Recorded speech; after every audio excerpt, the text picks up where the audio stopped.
Varicose veins కి సరైన చికిత్స కోసం సంప్రదించండి ఎవిస్ హాస్పిటల్. నమస్కారం, వెల్కమ్ టు సుమన్ టీవీ. నేను గీతాంజలి. ప్రస్తుతం మనతో పాటు ప్రముఖ జ్యోతిషులు బ్రహ్మశ్రీ నందిబట్ల శ్రీహరి శర్మ గురువు గారు ఉన్నారు. వారితో మాట్లాడదాం. గురుగారు నమస్కారం అండి.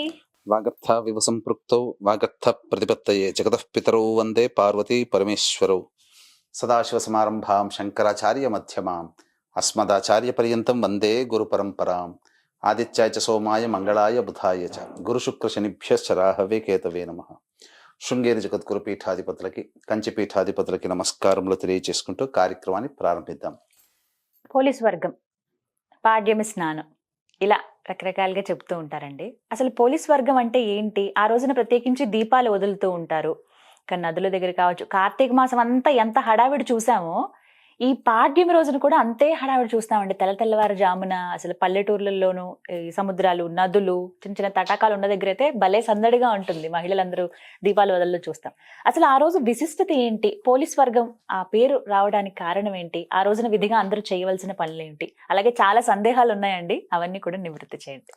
తప్పకుండానమ్మా. పోలీస్ వర్గము అనేటువంటిది పోలమ్మ అనేటువంటి యొక్క స్త్రీమూర్తి పేరు మీద నామధేయమై మనకు అనాదిగా వస్తున్నటువంటి ఆచార సాంప్రదాయంలో ఒక భాగం అది.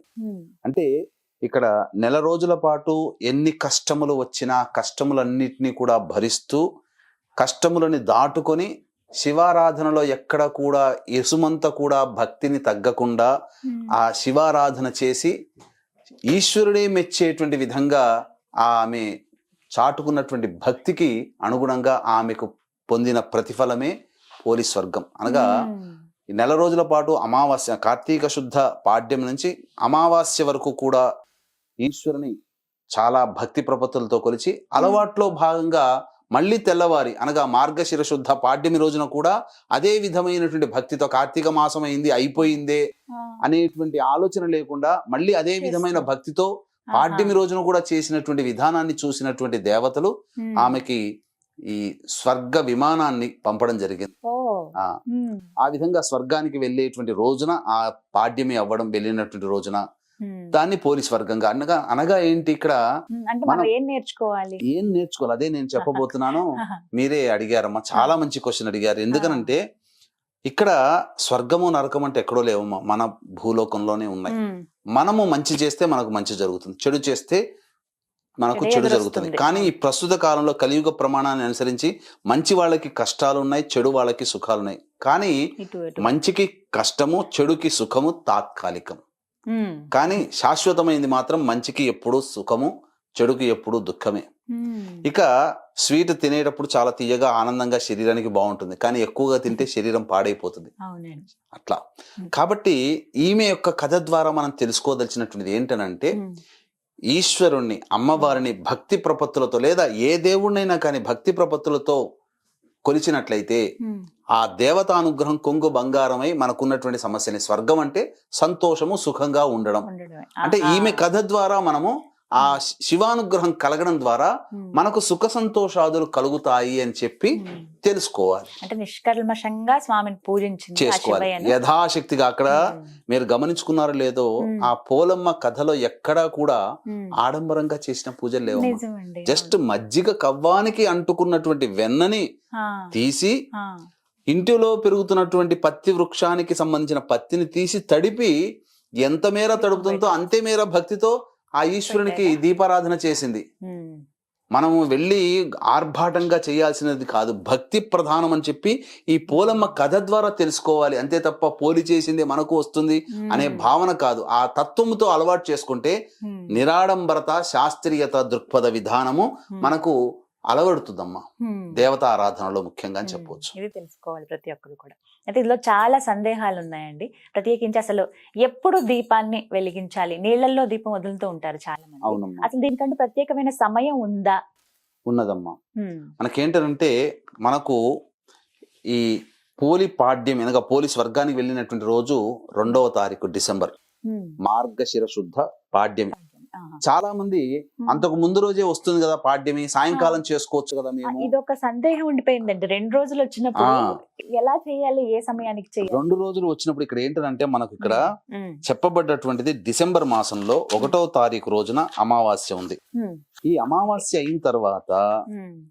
మనకు డిసెంబర్ 2వ తారీఖు రోజున ఉమ్. సంబంధించి మనం చూసుకోవాలమ్మా. ఉమ్. డిసెంబర్ 2వ తారీఖు అనుకున్నప్పుడు చూసుకుంటే ఉమ్. పాడ్యమి తిథి ఉంది కదమ్మా. ఉమ్. ఈ పాడ్యమి తిథి 2వ తారీఖు రోజున ఉమ్. మధ్యాహ్నం 12:44 వరకు ఉందమ్మా. ఓ. కాబట్టి సూర్యోదయానికి ఏ తిథి ఉంటుందో ఉమ్. కొన్ని పండుగలకి, ఆచార సాంప్రదాయాలకి ఆ తిథిని మనం తీసుకోవాలి. ఉమ్. పాడ్యమి అన్నప్పుడు సూర్యోదయ సమయంలో పాడ్యమి ఉండాలి. ఆహా. కాబట్టి డిసెంబర్ 2నే ఆ మనం రోజే ఉంది కాబట్టి. పోలీస్ వర్గంగా నిర్ణయించుకోవాలి తప్ప ఉమ్. డిసెంబర్ 1వ తారీఖు సాయంత్రం ఉంది, ఆ రోజు ప్రదోష కాలంలో దీపారాధన చేసుకుంటామంటే చేసుకోండి, తప్పులేదు. ఉమ్. కానీ పోలికి సంబంధించినటువంటి విధానాన్ని అనుసరించాలంటే మాత్రం డిసెంబర్ 2 తీసుకోవాలమ్మా. ఇక్కడ ప్రత్యేకంగా సమయం అంటూ ఉంటుందండి? సమయం ఉందమ్మా. ఆ. బ్రహ్మ ముహూర్త కాలంలోనే లేచి ఉమ్. సూర్యుడు తులారాశిలో ఉంటాడు. ఉమ్. ఆ తులారాశిలో ఉండగానే చన్నీటితో స్నానం ఆచరించి ఉమ్. తల స్నానం చేయాల్సిందేనమ్మా. ఉమ్. ఆ రోజున చక్కగా తల స్నానం, అభ్యంగన స్నానం అంటే నువ్వుల నూనె అవన్నీ ఏమి రుద్దుకోకుండా ఉమ్. తల స్నానం ఆచరించి, ఉమ్. ఆ రోజు సోమవారం అయింది విశేషంగా. ఆ. సోమవారము మనఃకారకుడైనటువంటి వాడు నవగ్రహాల్లో చంద్రుడు. ఆ రోజు కార్తీక మాసం కాకపోయినా ఉమ్. కార్తీక మాసం అయిపోయిన మరుసటి రోజు సోమవారం అయింది. ఉమ్. కాబట్టి విశేషంగా 4 సోమవారాల పాటు ఆచరించిన వాళ్ళు, ఉమ్. నెల రోజుల పాటు శివానుగ్రహాన్ని పొందిన వాళ్ళు ఉమ్. ప్రత్యేకించి ఆ సోమవారం రావడం మన అదృష్టం. ఆహా. ఎందుకనంటే పూజ చేసుకునే ఆఖరి రోజు సోమవారం అవ్వడం. ఉమ్. కాబట్టి ఆ సోమవారం రోజున ఉమ్. చంద్రహోర ఉంటుంది.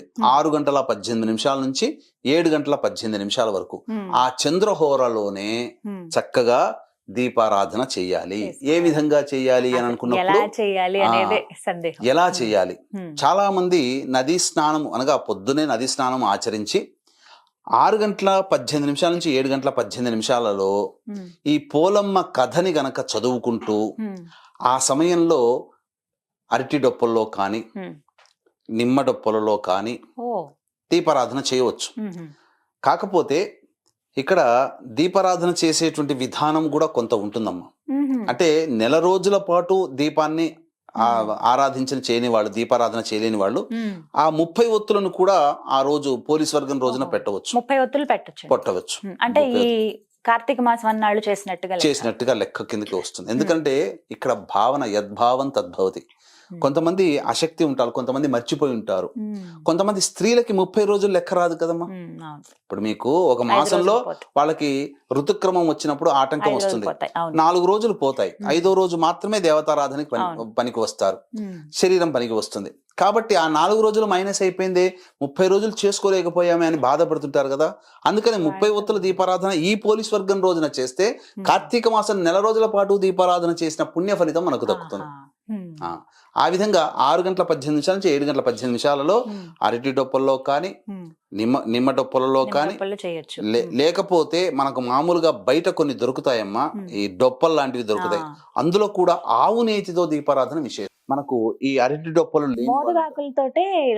డొప్పలు తయారు చేస్తారు, మోదుగాకులు డొప్పలు పెట్టి అందులో కూడా దీపారాధన చేయొచ్చు. నదీ తీరంలో ఉన్న వాళ్ళైతే అదృష్టవంతులు, ఎందుకంటే నదిలోనే వదులుతారు. చెరువులో ఉన్న వాళ్ళైతే అదృష్టవంతులు, తటాకములు సరస్సులు ఉన్న వాళ్ళు అదృష్టవంతులు, సముద్రంలో అయితే వదలలేం, అక్కడ కష్టమే. అయితే ఇవేవి కుదరని వాళ్ళకి ఎలా అసలు ఆ రోజున దీపాలు ఎలా వదలాలి? ఇప్పుడు హైదరాబాదు పరిసర ప్రాంతాల్లో చాలా మందికి ఉండదు, సముద్ర తీరంలో వైజాగ్ లో ఉండదు. కాబట్టి అటువంటి వాళ్ళు ఏంటంటే కనీసము శుద్ధమైనటువంటి నీరు చక్కగా ఒక బకెట్ లో తీసుకోవాలి, లేదా ఒక పెద్ద టబ్బు తీసుకోవాలి. పెద్ద టబ్బు తీసుకొని ఆ యొక్క టబ్బులో నీటి నిండా నీళ్లు నింపి, అది కూడా శుద్ధమై ఉండాలి. మన ఇంట్లో తెచ్చుకున్నటువంటి గోదావరి, కాశీ, గంగా ఇవన్నీ నదులు నీరు ఉంటాయి కదా, ఆ నీరు కొద్దిగా వేస్తే పవిత్రత అవుతుంది. అప్పుడు అందులో కొంత చిటికెడు పసుపు వేసినా పవిత్రత అవుతుంది. తర్వాత ఒక చిటికెడు ఉప్పు వేసినా లక్ష్మీప్రదం అవుతుంది. కాబట్టి అప్పుడు ఆ విధంగా ఆ అరటి డొప్పలో కానీ ఈ సంబంధించినటువంటి మోదుగ డొప్పల్లో కానీ పెట్టి ఆ విధంగా 3 సార్లు ఇలా కదులుపుకుంటూ అప్పుడు పోలమ్మ సంబంధించినటువంటి కథ వృత్తాంతాన్ని చదువుకోవాలమ్మా. ఆ సమయంలో చదువుకోవాలి. అనగా పోలికి ఏ విధంగానైతే స్వర్గ ప్రాప్తి అయిందో నేను కూడా అంతే భక్తి విశ్వాసములతో సంబంధించింది. ఆ సమయంలో ఈ కథ వృత్తాంతం చదువుకొని తదనంతరం ఆ అక్షితలు నెత్తిన వేసుకోవాలి పూజ చేసిన తర్వాత. అసలు ముందు పూజ ఎలా చేయాలండి? అంటే నీళ్లు వదలడం అనేది ప్రధానం, నీళ్ళలో దీపం అవును. వదలడం అనేది. ఇంకా ముందు ఎలాంటి పూజ చేయాలి? ముందు చక్కగా నెల రోజుల పాటు శివుడికి మనం చేసుకున్నాం కదమ్మా అర్చన అభిషేకాదులు. ఆ విధంగా బ్రహ్మ ముహూర్త కాలంలోనే లేచి అనగా 3 గంటల లేచి కాలకృత్యాదులు తీర్చుకొని ఆ 4 to 6 మధ్య కాలంలో శివాభిషేకం చేసుకున్న వాళ్ళైతే శివాభిషేకం చేసుకోవడం, లేదా ఆ ఒక్క రోజునైనా కానీ ఇంట్లో శివలింగం అనగా అంగుష్ట ప్రమాణమంతగా శివలింగం పెట్టుకొని అన్ని రకాల పండ్ల రసాలతో కానీ, లేదా శుద్ధమైన నీటితో కానీ, ఆవు పాలతో కానీ, పంచామృతాలతో కానీ, లేదా కనీసం శుద్ధమైన నీటితోనైనా కానీ ఈశ్వరునికి అభిషేకం చేసి అర్చన చేయాలమ్మా. తదనంతరం ఆ విధంగా లేదు అభిషేకం చేసుకునే ఉద్దేశం లేదు అన్న వాళ్ళు శివ పరివార చిత్రపటానికి చక్కటి పూలమాల వేసి ఆ యొక్క శివాష్టోత్తరము, దుర్గా అష్టోత్తరము, వినాయక అష్టోత్తరము, అలాగే కుమారస్వామి సుబ్రహ్మణ్య అష్టోత్తరము, నంది అష్టోత్తరంతో సహా మనం ఆ యొక్క అష్టోత్తరం చదువుకొని ఆ విధంగా తర్వాత స్వామి వారికి ఏదైనా కానీ నైవేద్యం పెట్టి, కొబ్బరికాయ కొట్టి నైవేద్యం పెట్టి, ధూపదీప నైవేద్యాలు ఇచ్చిన తర్వాత అప్పుడు ఈ 6 గంటల 18 నిమిషాల నుంచి 7 గంటల 18 నిమిషాల కాలంలో చంద్రహోర ఉంటుంది. ఆ చంద్రహోరలో ఈ పోలీస్ వర్గం కథ చదువుకోవాలి. ఇప్పుడు చంద్రహోరలో అది కూడా అవకాశం లేని వాళ్ళకి ఇంకొక అవకాశం ఉంటుందమ్మా.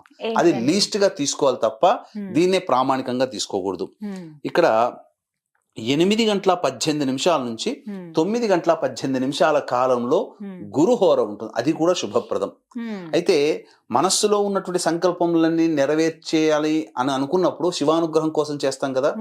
మనస్సే కదా సంకల్పం అంటే. మనఃకారకుడు చంద్రుడు కాబట్టి చంద్రహోరలో చేస్తే విశేషం. చంద్రహోర తప్పిన వారు మాత్రమే అయ్యో సూర్యోదయం కల్లా మనం చేయలేకపోయామని బాధపడుతుంటారు కదా.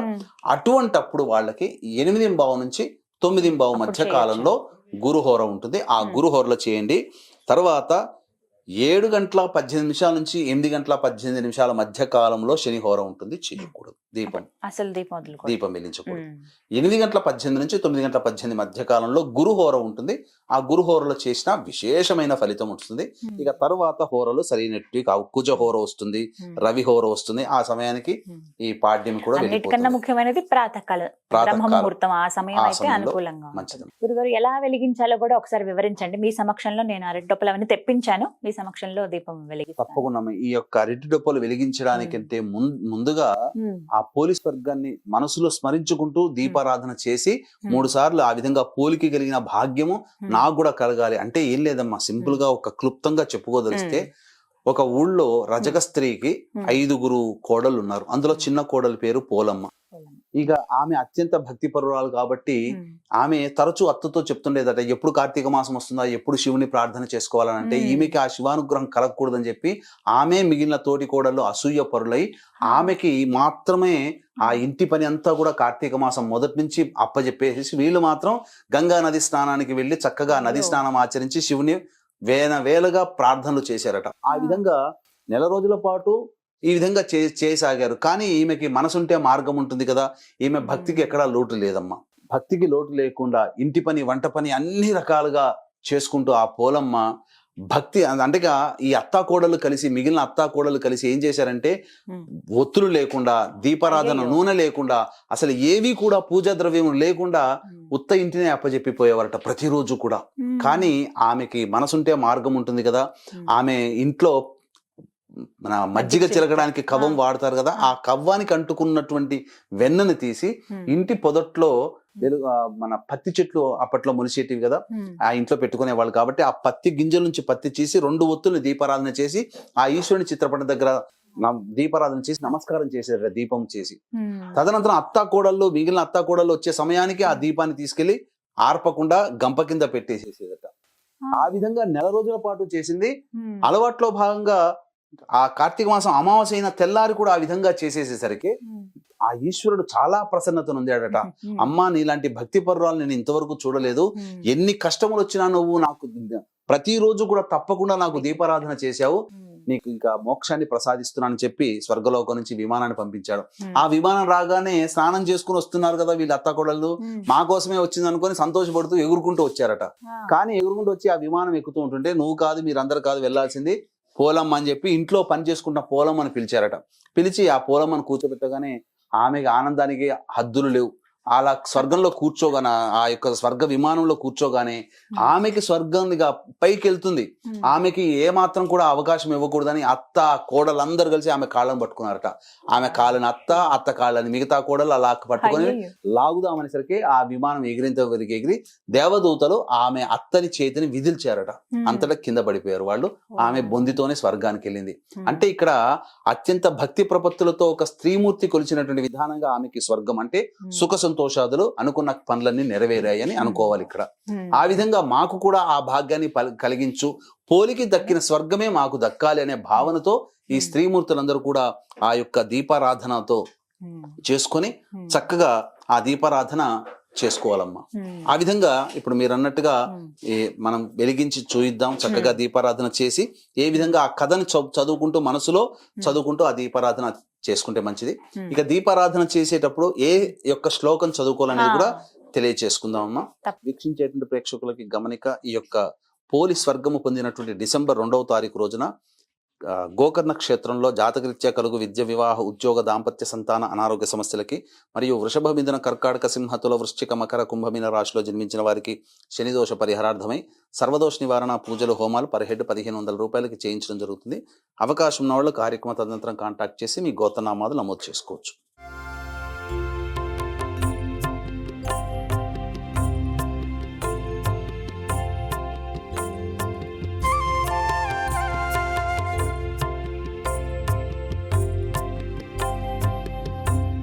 ఇప్పుడు చెప్పబోయేటువంటి శ్లోకాన్ని చదువుకుంటూ మనసులో చదువుకుంటూ దీపారాధన చేయాలి.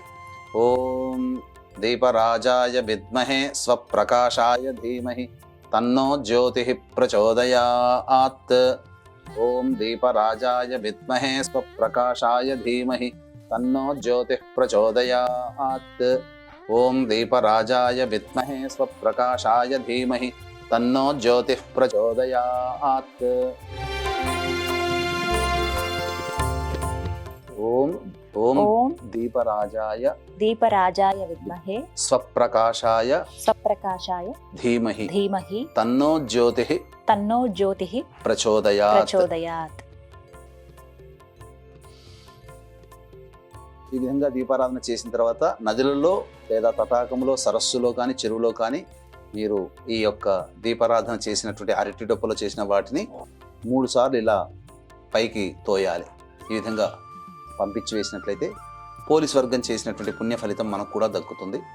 అలాగే ఈ విధంగా తటాకములు, నదులు, సరస్సులు, చెరువులు లేని వాళ్ళు ఇంట్లో బకెట్లో కానీ లేదా ఒక ప్లేట్లో, ఒక పెద్ద స్తాంబాళంలో ప్లేట్లో కానీ పెట్టుకొని లేదా ఆ విధంగా నీటిలో దీపాన్ని వెలిగించి 3 సార్లు గనక దీపాన్ని పంపించినట్టుగా భావనతో కింద ఉన్నటువంటి నీటిని గనక తడిమినట్లయితే ఆ విధంగా ఆ చేసినటువంటి పుణ్య ఫలితం కూడా మనకు దక్కుతుంది. ఈ విధంగా దీపారాధనతో చేసుకోవాలి. గురుగారు, ఒక సందేహం అండి. ఇప్పుడు మీరు అన్నారు అరటి డొప్పల్లో చేయొచ్చు, అలాగే నిమ్మ డొప్పల్లో చేయొచ్చు అన్నారు. కొంతమంది నేను గమనించాను కొబ్బరి చిప్పలు కూడా అందులో చేస్తూ ఉన్నారు. అసలు అలా చేయొచ్చా అండి? కొబ్బరి చిప్పలు చేస్తే మునిగిపోతాయి కదమ్మా. మునిగిపోకుండా కొబ్బరి తీసేసిన చిప్పల్లో చేస్తున్నారు. కొబ్బరి తీసేసిన చిప్పలో చేస్తున్నారా? కొబ్బరి తీసేసిన చిప్పల్లోకి చేసినా శ్రేష్టమే. కానీ ఆ కొబ్బరి చిప్ప నిండా నూనె వెలిగించాలి, నూనె వేసి ఆవు నెయ్యి ఆ విధంగా చేయవచ్చు. కానీ ప్రామాణికమైతే అరటి డొప్పలు శ్రేష్టం. ఎందుకు అంత విశేషం అండి అరటి డొప్పలు అంటేనమ్మా, ఇక్కడ మీకు గమనించుకోవాల్సినటువంటి అంశము పవిత్రమైన వస్తువులని చెప్పవచ్చమ్మా. కొన్ని ఏవి సృష్టిలో పవిత్రమైనవి 3 ఒకటి నెమలి పింఛము, నెమలి. 2 అరటి, 3 కొబ్బరికాయ. ఎందుకనంటే అరటి అనేటువంటిది బీజము లేకుండా పుడుతుంది. పిలకలతోనే ఆ యొక్క వృక్షాలు పెరుగుతాయి, అరటి వృక్షాలు, అరటి చెట్లు. ఇక నెమలి సంపర్కం లేకుండా పురుష నెమలి యొక్క కంటి నుంచి, పులుసు నుంచి తీసుకొని స్త్రీ నెమలి గర్భం దాల్చుతుంది. ఇక 3వది కొబ్బరి నీళ్లు. కాబట్టి ఎవరు ముట్టుకోకుండా ఉన్నటువంటిది నీరు, అది శుద్ధమైన నీరు. అందుకనే కొబ్బరికాయనే మనం ఈ యొక్క పూజా విధానంలో వాడతాం. కాబట్టి మనం ప్రథమంగా ఇవ్వాల్సిన ప్రిఫరెన్స్ మాత్రం అరటి డొప్పలకు ఇవ్వాలి ప్రాధాన్యత. మిగతావన్నీ కూడా తదనంతర ప్రాధాన్యతగా తీసుకోవాలి. కొబ్బరికాయ చిప్పలు, 3వది ఈ విధంగా చెప్పినటువంటి నిమ్మ డొప్పలు కూడా చేసుకోవచ్చమ్మా. గురుగారు, ఈ రోజున మరి దీపదానం చేయొచ్చా అండి? ఎందుకంటే కార్తీక మాసంలో దానాలు చాలా విశేషం అని చెప్పారు మీరు. మరి ఈ రోజున ప్రత్యేకించి దీపదానం చేయటం అనేది మంచిదే అంటారా? అసలు చేయొచ్చో చేయకూడదా ఆ రోజున? చాలా విశేషం. ఎందుకంటే నెల రోజుల్లో కూడా దీపారాధన ఏదో ఒక రోజు, ద్వాదశి రోజునో, ఏకాదశినో, పౌర్ణమినో, లేదా మాస శివరాత్రి రోజున దీపారాధన, దీపదానం అనేటువంటిది చేస్తారు. కానీ ఈ నెల రోజుల్లో కూడా దీపదానం చేయలేని వాళ్ళు ఉంటారు. ఇక మిగిలిన ఏ సమయంలో చేస్తే మంచిదంటే ఈ పోలి స్వర్గము పొందిన పోలి పాడ్యం అనగా మార్గశిర శుద్ధ పాడ్యమి రోజున, అదే రోజున ఆ యొక్క సంబంధించినటువంటి దీపము ప్రజ్వలన చేసి వదిలిపెడతాం కదా అరటి డొప్పల్లో. ఆ సమయంలో అది అయిపోయిన తర్వాత వెంబడే పూజా మందిరం దగ్గరికి వెళ్ళి ఆ పూజ చేసుకుని అక్షింతలు తల మీద వేసుకొని బ్రాహ్మడికి దీపదానం ఆ 7 గంటల 18 నిమిషాల లోపల చేయాలి. అంత సమయం లేదండి మాకు అన్నప్పుడు కనీసము 8 గంటల 18 నిమిషాల నుంచి 9 గంటల 18 నిమిషాల మధ్య కాలంలో గురుహోర ఉంటుందమ్మా. ఆ గురుహోరలో దీపదానం చేయొచ్చు. బ్రాహ్మణులకి స్వయం పాక దానం కూడా చేయొచ్చు. లేదా ఆ రోజున సాలగ్రామ దానం కూడా చేయవచ్చు. గురుహోరలో విశేషంగా 360 + 360 720 ఒత్తులని కూడా దీపారాధన చేయొచ్చమ్మా. విశేషంగా నెల రోజుల పాటు పూజ చేసుకుంటాం కదమ్మా. బ్రాహ్మణుడికి కానీ ఆవుకి కానీ కొన్ని కాయగూరలు, ఆకుకూరలు పెట్టవచ్చు. లేదా బ్రాహ్మడికి స్వయం పాక దానం ఇవ్వవచ్చు. లేదా దేవాలయంలోనైనా కానీ స్వయం పాక దానం ఇవ్వండి ఆ బ్రాహ్మడికి. నెల రోజులు చేసిన పుణ్య ఫలితం దక్కుతుందమ్మా. దీపం వెలిగించి వదులుతాం కదండి, అయితే అందులో ఏ ద్రవ్యాన్ని వాడాలని చాలా మందికి ఒక సందేహం. ఆవునేతి దీపాలే వెలిగించాలా, లేకుంటే నువ్వుల నూనెనా, కొబ్బరి నూనెనా, ఏ నూనె? ముఖ్యంగా ప్రాధాన్యత మాత్రం ఆవునేతికేనమ్మా. శుద్ధమైన ఆవునేతి తీసుకోవాలి. లేదు అన్న పక్షంలో నువ్వుల నూనెను మాత్రమే తీసుకోవాలి తప్ప ఈ బయట దీపారాధన నూనె దొరుకుతుందమ్మా. అది రకరకాలైనటువంటి జంతువుల ఎముకల నుంచి తీయబడినటువంటి నూనె, కొవ్వు పదార్థాలు అవన్నీ కలిపి అందుకని చీపుగా వస్తాయమ్మా. 80 రూపాయలకి 70 రూపాయలకి ఎందుకు వస్తుందమ్మా? కాబట్టి అటువంటిది వాడి ఇంకా మనం పుణ్యం సంపాదించుకోవడం కంటే పాపం సంపాదించుకున్నట్టుగా లెక్క భావించేయాలి. ఇక ఆ రోజున నెల రోజుల పాటు ఎంతో ఓపికగా ఈ మాంసాహారము భుజించలేదు కదా, ఆ ఒక్కరోజు కూడా మాంసాహారము భుజించకుండా ఉంటే చాలా మంది అడిగే సందేహం అంటే పూర్తయిపోతుంది కదా దీపం, ఎప్పుడైతే నీళ్ళల్లో వదిలామో ఇంకా ఆ రోజుతో సమాప్తమైపోతుంది, సాయంత్రానికి చాలా మంది మాంసాహారం తిని తీసుకోవచ్చు కదా అని అంటారు. కానీ ఆ రోజున కూడా మాంసాహారము నిషిద్ధము. ఆ యొక్క 41 రోజులు అందుకే పెట్టింది. 30 రోజులు చేశారు కదా, కనీసం ఆ పాడ్యమి రోజున వరకైనా కానీ ఆ విధానాన్ని ఆచరించి తదనంతరం చక్కగా ఎవరి వృత్తిని అనుసరించి, వారికి ఎవరి ఇష్టాన్ని అనుసరించి వాళ్ళు వారి యొక్క వంశపారంపర్యంగా వస్తున్న ఆచారాన్ని పాటించవచ్చమ్మా. ఖచ్చితంగా ఈ పాడ్యం రోజున దీపాలు అనేవి నీళ్ళల్లో వదలాలి, ఇది ఖచ్చితంగా వదలాలమ్మా. ఇది ఆచారంగా వస్తున్నటువంటిది. ఎన్ని రోజులు పూజ చేసినా చెయ్యకపోయినా ఆ రోజున చేస్తే కనీసము ఆ రోజునైనా 30 రోజుల దీపం వెలిగించినైనా 720 ఒత్తుల దీపం వెలిగించినైనా వెలిగించాలి. కనీసం 30 రోజుల దీపం అయినా వెలిగిస్తే నెల రోజులు దీపం చేసిన పుణ్య ఫలితం మనకు వస్తుంది. దీపారాధన చేసిన పుణ్య ఫలితం. చాలా చక్కగా వివరించారు గురుగారు. ఇవన్నీ కూడా సందేహాలే, అన్ని నివృత్తి చేశారు. మొత్తంగా కార్తీక మాసం అన్నాళ్ళు కూడా చాలా చక్కగా వివరించారు మీరు. ఏ రోజున ఏమిటి విశేషం, ఎలా పూజలు చేసుకోవాలనేది మీ ద్వారా ఆ దైవానుగ్రహాన్ని పొందగలిగాం. అలాగే ఇప్పుడు మీరు చెప్పిన విధంగా పోలీస్ వర్గం కూడా ఆ రోజున కూడా దీపాలు వదిలి దైవానుగ్రహాన్ని పొందాలి అందరూ అని మనస్ఫూర్తిగా కోరుకుంటున్నాను. ధన్యవాదాలండి. సర్వం శ్రీ ఉమామహేశ్వర పరబ్రహ్మార్పణమస్తు.